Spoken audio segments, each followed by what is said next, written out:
Melissa Bortorff-Arey is a podcast host, founder of The Leftover Pieces, grief and suicide loss educator, support group leader, certified grief companion, creator of Because They Lived Legacy Project, and GME roving reporter. Thank you, Kim and Carrie.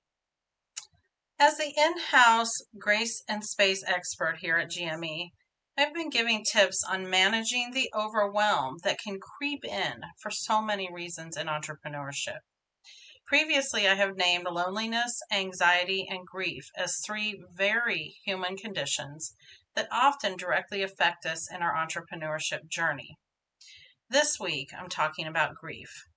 We're all alive, and therefore we are all guaranteed to experience death at some point, and thus grief as well. Grief can be mild, or it can be all-consuming. It can be anticipated or sudden.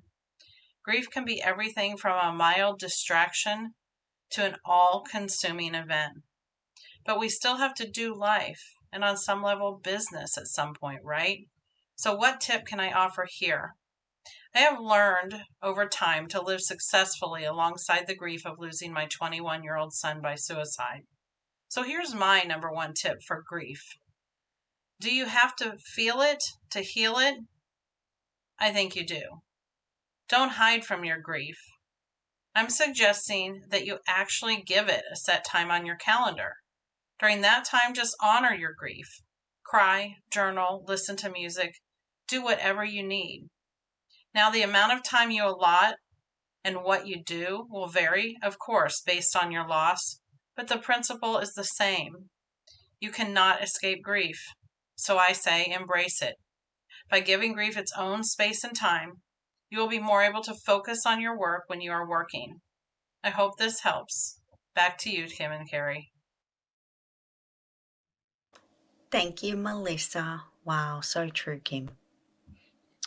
So, making space on your calendar to feel your grief keeps your eye on the prize of learning how to live alongside your grief instead of having it consume you 24/7.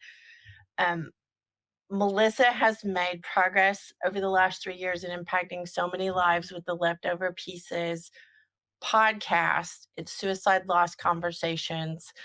I like this gets me emotional, Carrie, and I'm sorry, but she just is impacting so many people. And I know she wishes it wasn't necessary, but with over 100,000 downloads, thousands of listeners every week, and still growing, it's proof that there is definitely a need. So thank you for supporting fellow grievers, Melissa. And I just want to share really quickly, Carrie, I know you've got a different one. I've got the Because They Lived series, which is her legacy project. You've got the survival guide, which on her website she actually gives free so that everyone who has been touched by suicide loss can be helped. So connect with Melissa, and we thank you for all you're doing. Thank you, Melissa. She is incredible.